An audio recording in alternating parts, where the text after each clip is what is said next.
Oil cooler yang akan kita pasang kepada bit karbo ini quality controlnya sangat benar-benar kurang ya teman-teman. Dan untuk video kali ini saya akan membuatkan alat untuk quality control pada oli cooler yang akan kita pasang kepada bit karbo ini ya. Pertama-tama saya gunakan dulu bahan bekas seperti itu untuk memasang bagian selang ya yang akan kita buat.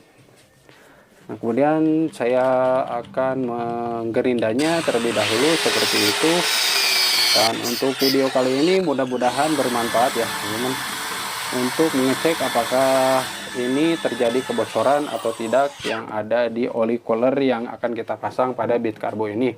Dan selanjutnya ini sudah selesai ya, kita pasang dulu bagian pentilnya seperti itu. Selanjutnya kita pasang selang yang ada yang sudah saya sediakan.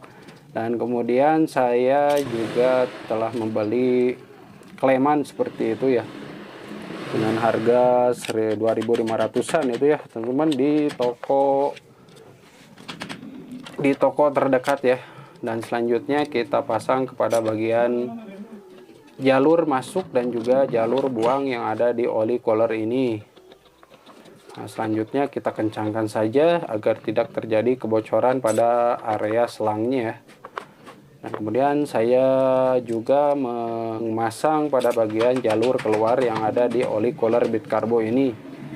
Untuk pemakaian bit karbo ini kita akan merubahnya menggunakan CC 130 harian ya.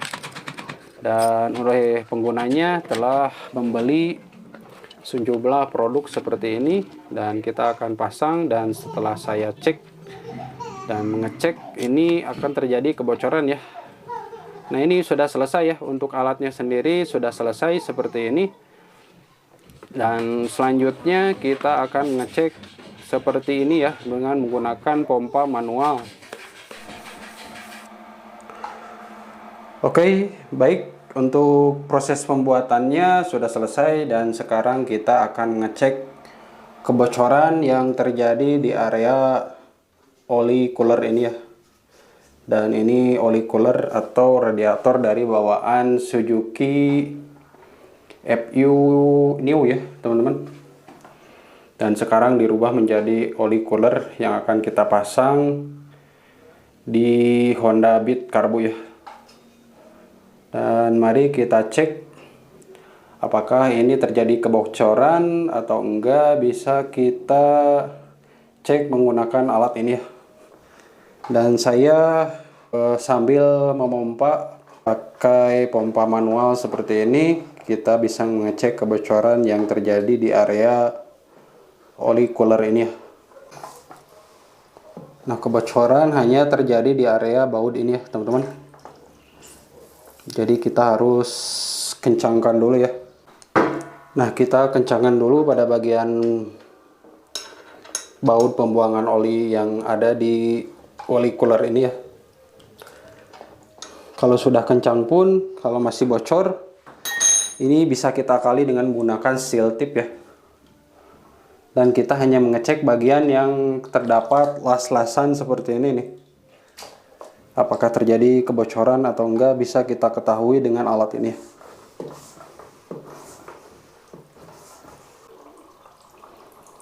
Nah, hanya bagian ini saja ya. Ini terjadi gelembung ya teman-teman. Selanjutnya kita akan lem porting saja agar tidak terjadi melebar atau bocor ya.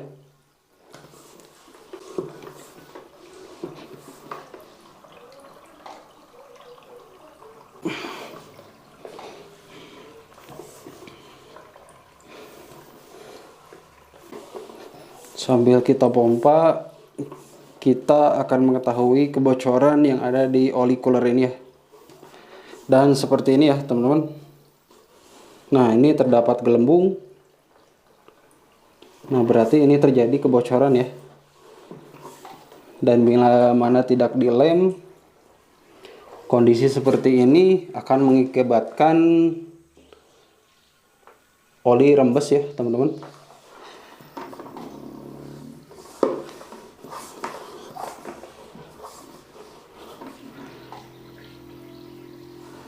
bagian ini. Nah, ini terdapat gelembung ya. Dan juga bagian las-lasan yang ada di bagian area ini. Oke, baik guys, selanjutnya kita akan ngelem pada seluruh area yang ada terjadi kebocoran itu ya, atau terjadi gelembung-gelembung yang sudah kita lakukan pengecekan ya. Pertama-tama kita ukur dulu menggunakan digital gram seperti ini agar komposisi antara bagian hardener dan juga resinnya itu lebih sesuai ya, atau lebih seimbang.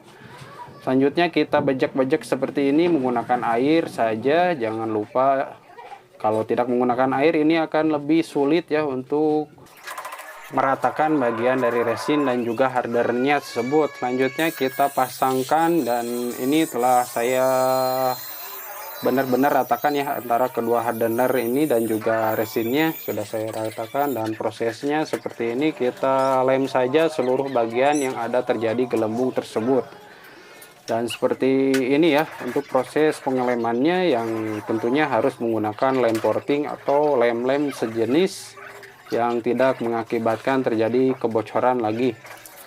Dan seluruhnya ini ya teman-teman, seluruh bagian dari las-lasannya kita lem porting saja agar kinerja dari oli cooler tersebut tidak terjadi kebocoran oli ya.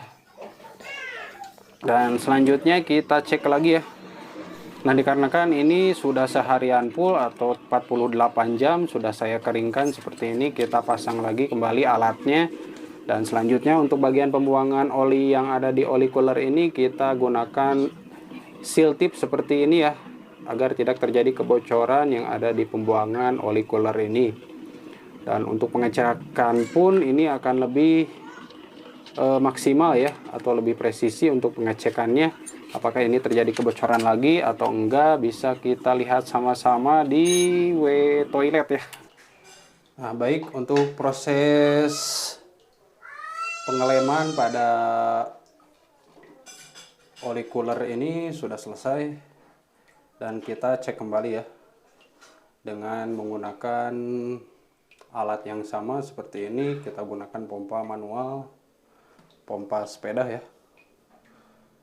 Dan selanjutnya kita cek lagi ya teman-teman, apakah ini masih terjadi kebocoran atau enggak. Mari kita cek sama-sama ya.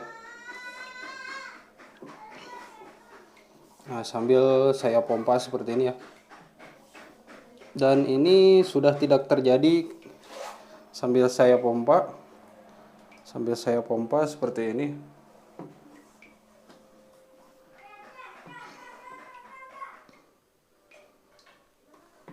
Nah, ini sudah tidak terjadi kebocoran lagi ya teman-teman. Nah, bisa kita lihat sama-sama. Yang hanya kebocoran hanya di pipa atau selang dari alat ini saja ya. Untuk yang lainnya ini masih aman ya teman-teman.